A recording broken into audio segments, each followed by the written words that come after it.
This racist tweet by a British politician has some very interesting wording. This is Ashley Simon of Britain First, and she says, "Can anyone explain why is it only white countries that are told they must be racially diverse?" That's an interesting choice of wording there, babe.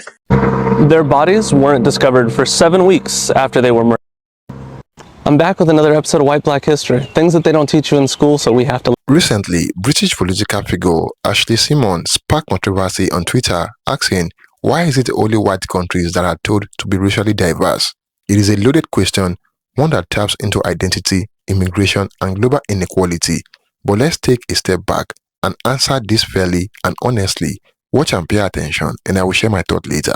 This racist tweet by a British politician has some very interesting wording. This is Ashley Simon of Britain First, and she says, "Can anyone explain why is it only white countries that are told they must be racially diverse?"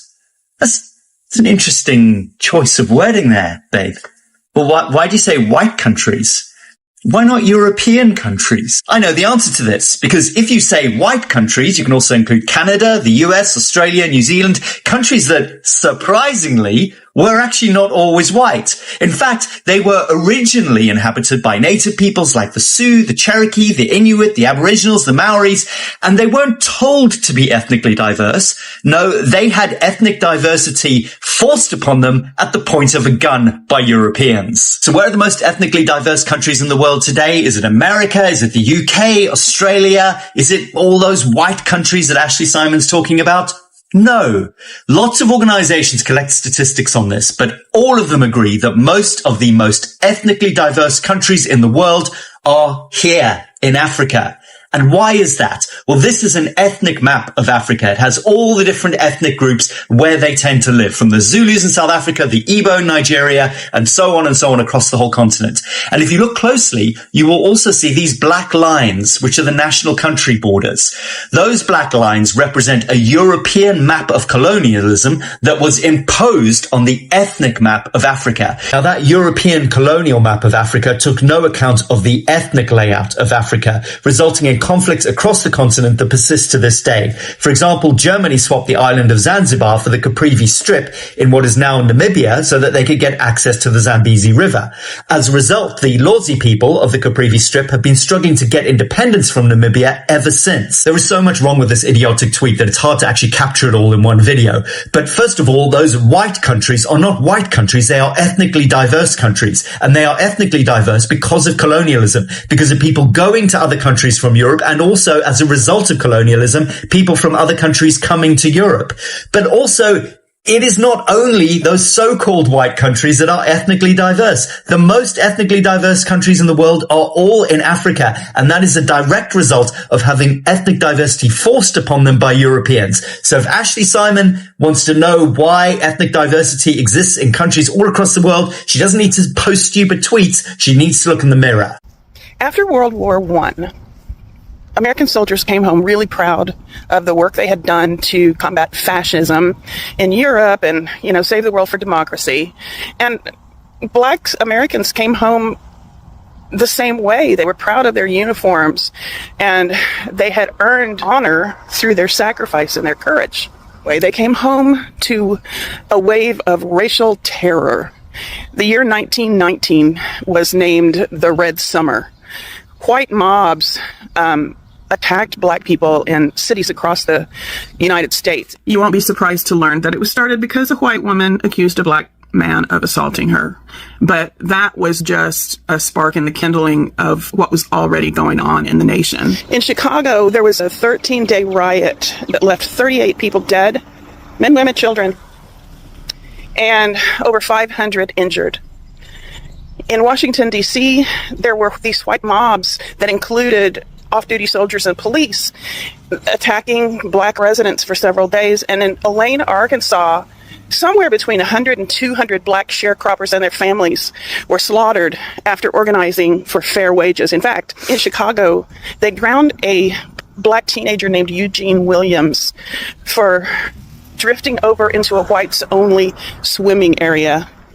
When Black residents defended themselves from these attacks, which was unusual because they had been so threatened before that they didn't often fight back in the days before the First World War, when they defended themselves, the police arrested them instead of the attackers. The killers were not punished. The court sentenced 12 black men to death instead. During the 20s and 30s, black farmers were pushed off their land. Sometimes they were forced to sign over the deeds to their property, and like a white mob would show up at their property and say, get out of town by sundown, and if you're not out of town, we'll kill you, we'll burn your property. Banks refused to give loans to the black community because all black people were too risky. Entire black communities lost land that their family had worked for since they were freed from chattel slavery, had no protection. The laws were not there to protect them. Then the Great Depression hit. My family was made up of poor white people in Kansas and Oklahoma. They suffered, but they got the New Deal. They got Social Security. They got things that black families were locked out of. Social Security was not available to agricultural and domestic workers. Now, who do you think the majority of agricultural and domestic workers were? They were black people. The Federal Housing Administration wouldn't back mortgages for black families in black neighborhoods. This created the redlining maps that still shape our cities today. In the book 1984, George Orwell said, "Who controls the past controls the future. Who controls the present controls the past." White people, I'm asking you to do one thing. Share the information that I'm posting with one other white person so that the truth can regain control of the narrative. Their bodies weren't discovered for 7 weeks after they were murdered. I'm back with another episode of White Black History, things that they don't teach you in school, so we have to learn it here.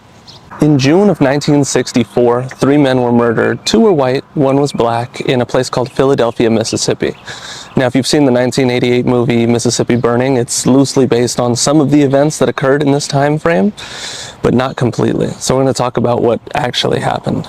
It's something known as the Freedom Summer Murders, or the Mississippi Burning Murders. These men were members of the Council of Federated Organization, as well as the Congress of Racial Equality. They had been working with the Freedom Summer campaign in order to get African Americans registered to vote in places where they weren't currently registered. They were in town to meet with members of a black congregation from a church that was burnt to the ground. They were arrested for speeding, taken to jail, well, technically escorted to jail. Once they were in jail, they were held for hours. They were ultimately released, and then they were followed by members of the sheriff's department and other people.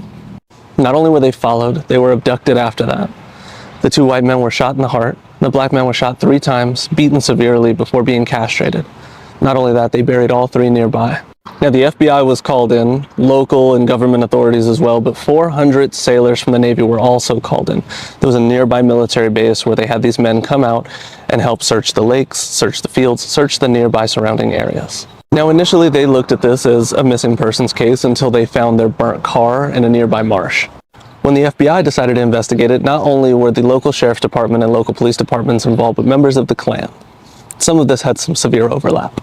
Local governments shockingly did not want to prosecute, right? They didn't go after these people. They actually fought prosecution repeatedly in multiple attempts.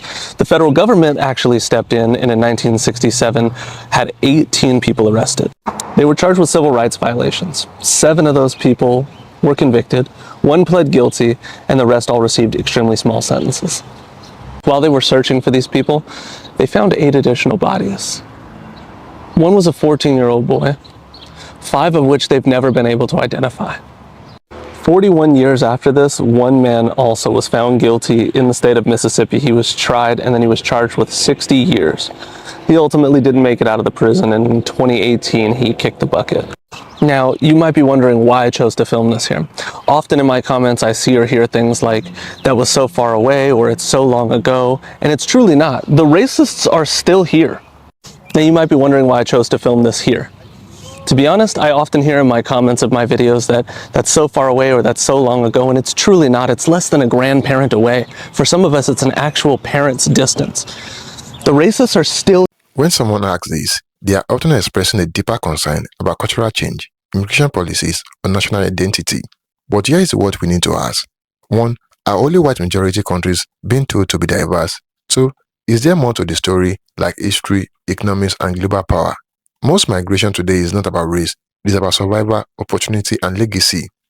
Many immigrants come from former colonies, places once ruled or exploited by Western powers.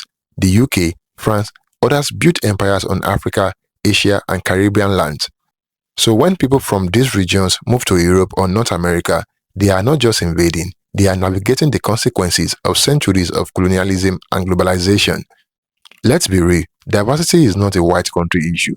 Countries like Brazil, South Africa, India, and even the UAE are incredibly diverse in ethnicity, religion, and language. Yes, immigration headlines focus on Europe and North America, but that is also where media and politics are concentrated. It does not mean other countries are free from demographic change or debate about multiculturalism. People often say, would Africa or Asia accept mass immigration from white people? But they forget many already have. Look at the legacy of white settlers in South Africa or British enclaves in Kenya and India. No one is asking Europe to lose its culture. The real conversation is about how to adapt, not erase. Every nation has the right to protect its values, but no country exists in isolation anymore. Ashley's questions touch a nerve. Many people feel like their culture is being diluted, but diversity does not mean erasure, it means evolution. The fear is not about skin color, it is about belonging, and that fear is valid, but it should lead us to a thoughtful dialogue, not resentment or exclusion. So, is this only white country being told to be diverse? Not exactly, but they are being asked to lead by example because they hold wealth, power, and global influence built on centuries of movement and migration.